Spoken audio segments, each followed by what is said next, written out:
Hello, and welcome to another edition of Long Beach Treasures. I'm your host, Harvey Keller. Today we're visiting Bluff Heights, one of the historical districts here in the city of Long Beach. And we're going to be going through two homes. And joining me here at the first home is Catherine Morley. Catherine, can you take a break? I think so, Harvey. All right. Now, tell me a little bit about your house.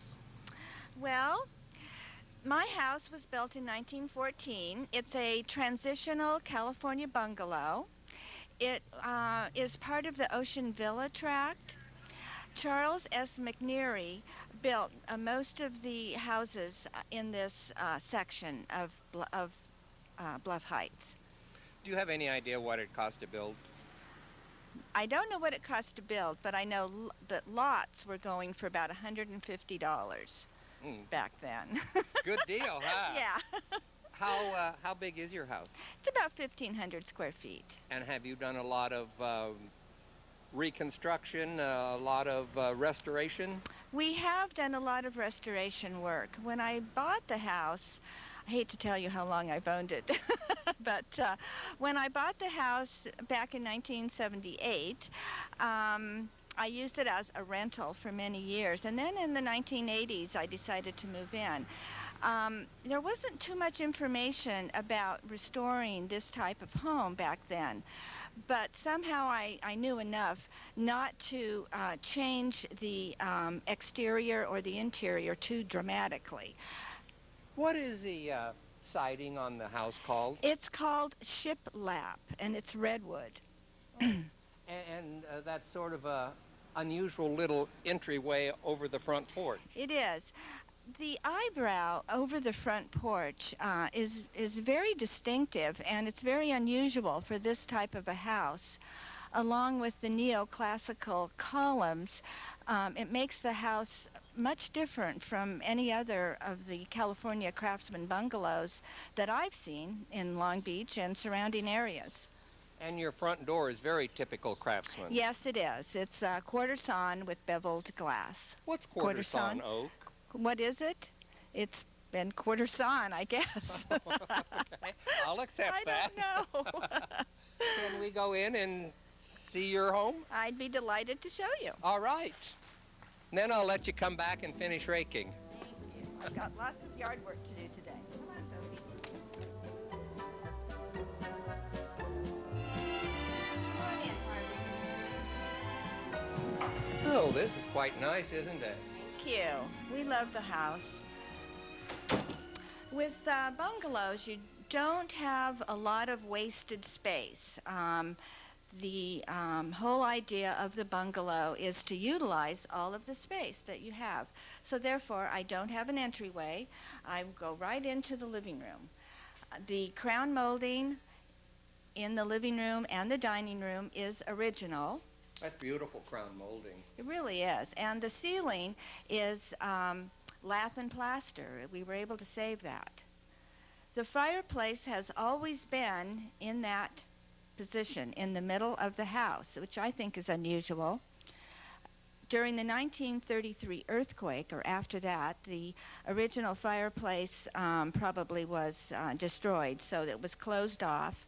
But I have restored the fireplace and also rebuilt the bookcases that would have been on either side. And your little room over here is a little sunroom? Yes. That was probably part of the porch, and at one point someone in the early years enclosed it. So I use that for my office and little sunroom area. All the windows, it must be a delight to work in there. It's very bright and very cheery. What is your square footage here? It's about 1,500 square feet. Oh, that's a nice size. It's big enough for us. And then the dining room here? Yes. The dining room has, of course, the original woodwork, the built-in china cabinet, the French doors that lead out to the front porch. Now, is the ceiling original in here, too? No, the ceiling in here was very damaged, so we had to replace that with drywall. But the floors are original? The floors are the original. Oak? Yes, it's a golden oak. And this is an interesting feature over here, Harvey. Take a look at this. Oh, that's for your help to Yes. when it's time to bring in your dinner? When we're having dinner guests, um, this little pass-through can be used for serving and for clearing up. Unfortunately, there's no butler in the kitchen. Speaking of the kitchen, let's go in and look at it. Please, come on in. Oh, this is nice. Now, this can't be all original. No, it's not. The kitchen was in pretty bad shape, and in the late 1970s, there was one of those awful remodels done. So about 4 years ago, my husband and I decided to try to bring the kitchen back to something close to what would have been original. And we have tried to make use of all the available space in a very usable way. This room, as many of the rooms, do dual duty. This is not only the kitchen, it's a breakfast area, and my laundry area is here too. Let me show you. I was just checking. I was going to say that's an unusual table, but this is just a top of a Oh, this is a hooser. What's a hooser? Well, it's something that was used back in the early 1900s, and I think up until the 1930s and 40s. Almost looks like an icebox. Well, this over here would be used for flour. Oh. And and then this table pulls in and out, and there's storage below for cabinets and for pots and pans and things like that. So it's very functional. So I had the hooser before we remodeled the kitchen, and I wanted to keep it because I think it's very useful. And you were going to point out something over here? Well, as I said, it's the dual duty kitchen, so our laundry room is here as well. So my washer and dryer that's convenient. is right in here. Yeah. So I have a nice folding area and workspace, and then my washer and dryer is enclosed behind those little doors. I like the beadboard on the walls. Yes, I do too. And that's very traditional on a bungalow. And of course, my ironing board. Oh, did you build that, or is that original? No, we built that, but this kitchen would have had one. Right, it would have. So we tried to be as authentic as possible, and I used, of course, Jane Powell's book on bungalow kitchens as my guide. This is a great book. Almost looks like your cupboards. Yes, and we were very insistent that the cupboards be inset doors, because that is how they would have been built in the early 1900s. And the little stained glass? That is original to the house. You know, at some point, this was a back porch, and there was access from here to the back door. So I kept that as an architectural... So that would have been outside at one time? Yes. Mm-hmm. Where are we going now? Well, would you like to just take a peek into the bedrooms and the bathrooms? Absolutely. Okay, let's go. As I mentioned to you, we use all the available space. So in the hallway... I like this hallway. Yes. My husband likes to collect wine. So when we took out the old wall heater and put in forced air heating, we had this wine rack built, and then there's storage under here for additional wine and sodas and things like that. Also, we have a drop-down ladder for our attic. Oh, those are really handy, aren't they? They're very handy, very handy. And this is the master bedroom? Yes. Just a very simple, functional bedroom. I see your hat collection. Do you wear them? Yes, I do. You do? Yes. I love hats. And the original and only bathroom in the house, we've since built another bathroom, but is right in here. And just kind of modern. I like to have fairly modern kitchens and bathrooms, but still trying to keep the look and feel of something from that would be typical to the house. Is your home air conditioned? No. Because it's so comfortable in here. Well, I think with the high ceilings in the attic, it helps to keep the house very comfortable. This is a very comfortable home. It works well for us. We love it. While we're here, you live in Bluff Heights, which is a historical district, right? Yes. And this is the newest historical district in the city? Yes, it's the 17th historic district. And your boundaries are? We are Broadway to 4th and Redondo to Junipero. Now, I assume there's an eclectic mix of architecture, predominantly California bungalow and craftsman? Mm-hmm. Some Spanish, some English, Tudor revival, but mostly craftsman. Is it difficult to become a historic district? Well, it takes a lot of time and some, effort and work. A lot of cooperation with your neighborhood association, your city council person, your historic preservation officer. Now, do you have an active neighborhood organization? Yes, we do. Very active. We just finished doing our, I think it's our 5th annual 4th of July picnic. And we also did our first home tour. And this was one of the homes on the tour? Yes, it was. And it was very successful, I understand. It was very successful, and we had a lot of fun. Good. Are you going to do another one? Oh, maybe someday. We'll see. It's not going to be an annual event? Probably not. Probably not. Well, Catherine, I want to thank you for taking me on a tour of your house. Well, and thank you. letting us come in. It's my pleasure. And I'll let you go back now and continue to rake your leaves. Okay. And don't you go away, because we'll be right back with more Long Beach Treasures.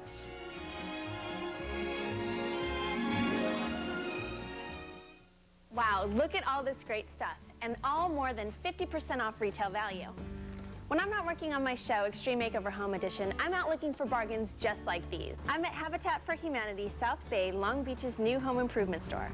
Profits from this store will help build safe, decent, and affordable homes in partnership with people right here in our own community. So come visit the store. You can donate your own items, improve your home, and help someone else's life at the same time. That's what I call giving to the extreme. Welcome back to Long Beach Treasures. We're going to see another spectacular home here in Bluff Heights, and joining me now is the owner, Gary. Gary, thanks for joining me. Thank you. Thanks for having me on. And I notice your front yard is not typical. No, it's not. It actually was originally designed by the previous owners, who wanted to have all of the flowers and all of the plants be around 1915, true to 1915 as the house. So we've tried to keep it up, and it's relatively easy to keep up, but here and there something dies, we have to replace it. So it's not quite as true to 1915 as the original garden. So I'm assuming the house was built in 1915. Yes. Duh! And what's your square footage here? I think it's about 1,800 square feet, and that's just the house itself. Yeah. Quite large. Can we go in and look at it? Yes, please. All right, let's go.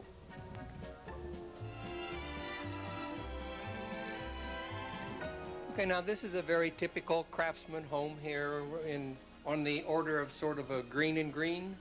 Well, yes, it's your typical craftsman home. It's got a lot of the built-in, a lot of the wood, and I know that this house, the original owners, of course, bought it as is, and then a family came in later on and removed the built-ins, painted over the woods, and removed a lot of the things like some of the cabinets. And the previous owners, John and Elizabeth, had come in and restored the wood to its original condition. And I remember her telling me she used dental tools and all to get it back in and put the built-ins back in as well. So these were all replaced? Yes, they are all replaced. In fact, John... They look like they belong. They look like they're original. Well, yes, because John and Elizabeth did some painstaking detail trying to figure out what the original house would have looked like. And they had some fact to show them what went where, and some of it they kind of took their best guess as to a house for the period. Now, the floors are original? Yes. Oak? These are the original oak floors, and as we go through the rest of the house, you'll see that the dining room and living room, which are the public areas of the house, have the oak floor. Let's go on, Yes. back towards the dining room and check it out while we're here. Yes. Now, this cabinet hasn't been replaced, has it? That was always here. That has been replaced. Now, By the previous owners also? by the previous owners, and it's interesting because that is not a flat, it's kind of a semi-hexagon. Right. And they were able to find out from their detective work that indeed there was a semi-hexagon cabinet there, so they replaced it as it would have looked like. That's beautiful wood, isn't it? Yes, it is. Yes, it is. In fact, they spent a lot of time lacquering the wood to try to bring it out. Where are we going next? Well, we can go into the private part of the house, and as you notice when we go to the private part of the house... Well, this is a long hallway, isn't it? Yes, yes. Oh, now the floors do change, don't they? They changed to fir. Fir was less expensive, so of course if you're going to try to save some money, fir still looks great, and you'd have it in the private part, but the public part you'd have oak. So what we have here is we have the long hallway, and this library, as you notice, a lot of the wood built-ins here, and what's kind of nice about this room too is Elizabeth, the former owner, stenciled the pine cones on the shades. Huh. Quite artistic. Yes, definitely, definitely. So we currently use this room as a library, as you can see, and also kind of a media room. I notice your chandeliers. Are those new or are they original? Some of the chandeliers are original. This one is new. This one is actually probably 15 years old, but it is made in the Craftsman style. All right. And the vase there, which is a Luella Weller vase, which is something that I've been holding on to quite a while. She made vases. You're talking about the black? Yes. With the dark one? Exactly. She made vases around the turn of the century and applied a lot of the color in the slip of the vase. Let's go on down because I have to get to the, I understand you have a spectacular wine cellar and I have to leave room for that. Yes. Do you want to see? This is the original bathroom of the house. And as you notice, it's got the built-ins and the rail hanging as the rest of the house has. The tile was made to look as the original, and then that bathtub is original to the period. It wasn't the original bathtub in the house. Is that unusual to have picture rails in the bathroom? You know, I'm not sure about that. That does seem kind of strange, but they're in almost every room of this house, so that's kind of nice to be able to do that. And then this is the master bedroom down here? The master bedroom's here, and so this bathroom was not originally part of the house. It was added on later. This is the master bathroom, and oddly enough, where you see this painting here, original painting by Joe Corso of a window, we figured out later that there was actually a window here before the bathroom was put in. So this is 2 bedrooms, 2 bath now? Yes, yes, definitely.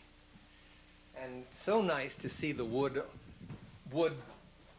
original in all of the rooms.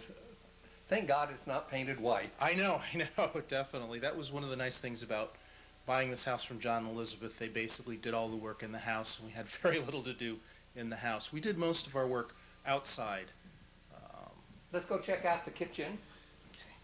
And can't get over this long hallway. Well, this hallway's kind of nice because you can see that with the public rooms of the house, if people were entertaining, you could just close these 2 doors, and then the rest of the family could traverse wherever they needed to without the guests disturbing them. Has the kitchen been remodeled? Yes, the kitchen was remodeled by John and Elizabeth. They attempted to get it back to what the original looked like. So you could see where they did the tile on the countertops, the yellow with the orange highlights that would have been original to the period. The floor, we really don't know what the floor was. When we got the house, it was a very worn out fir floor. So we put in this marmoleum, which would have been true to the period as well, and we tried to pick up the accents of the tile with the yellow and orange. Marmoleum, is that a form of linoleum? It is indeed. It is indeed. So that's something that's very easy on the feet, because as you can see with the stove, we do a lot of cooking. So we spend a lot of time. Yes. Yes, we have lots of dinners for many people, so that's nice to have a floor that's kind of comfortable. Also, you'll notice with all the cabinets that have been restored to original, we do have that cabinet with the airflow, in other words, the cooling cabinet, where when you open up, you can see where the air would come up through the ground, circulate up throughout, and you could keep your vegetables and all in there, and they keep a little bit cooler. This was before, of course, refrigeration. Let's go out and look at the backyard, because I understand you've done quite a bit of work out here. Yes.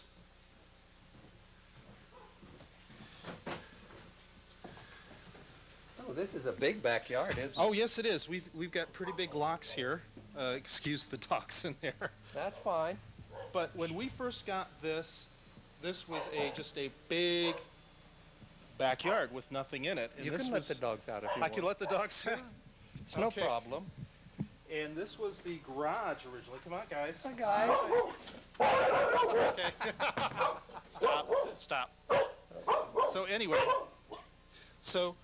what we did was we added on this wisteria pergola here.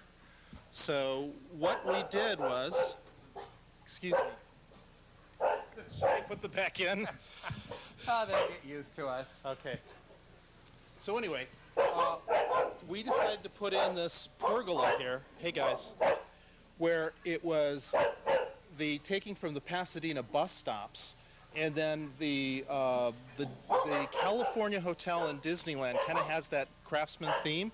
So Dennis worked with an architect to be able to build this with the river rock, the bricks, and then the wood, and then we had our wisteria from our old house that at the time was about 15 years old to grow up over it, and then later on we added in the brick and river rock hearth for the outside.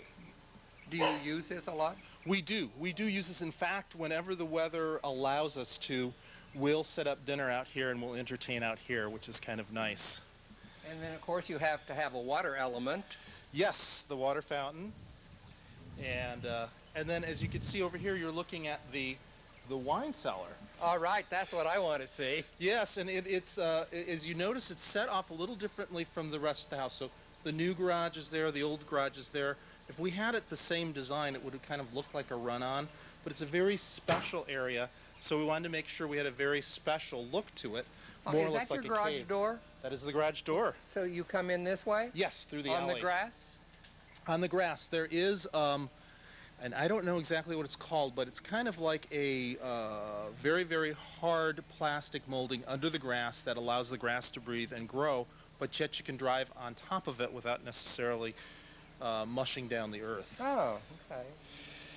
So this is the wine cellar, and now I read the brochure when you were on the home tour, and it said this can accommodate 1,700 bottles of wine. Exactly. Okay. Well, we only got 2 minutes, so we have to check it out. There we go. Oh, it's nice and cool in here, huh? It is. It keeps it at 55 degrees.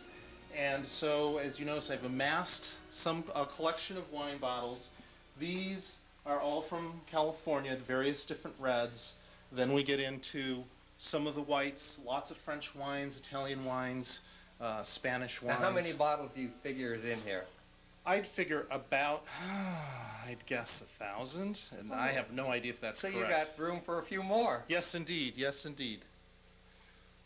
This is neat. A little wine tasting room and everything. Yes. And Yeah, it's fun because when we do entertain out there and we run out of wine, it's a very quick trip in here to be able to pick one out. Well, this is really quite nice. Bluff Heights has some really spectacular homes, don't they? They do, indeed. It's wonderful living here. How long have you lived here? We've lived here 6 years, actually. We moved in 2000. We realized we lived in a very wonderful neighborhood, very friendly neighbors. So it's a unique block.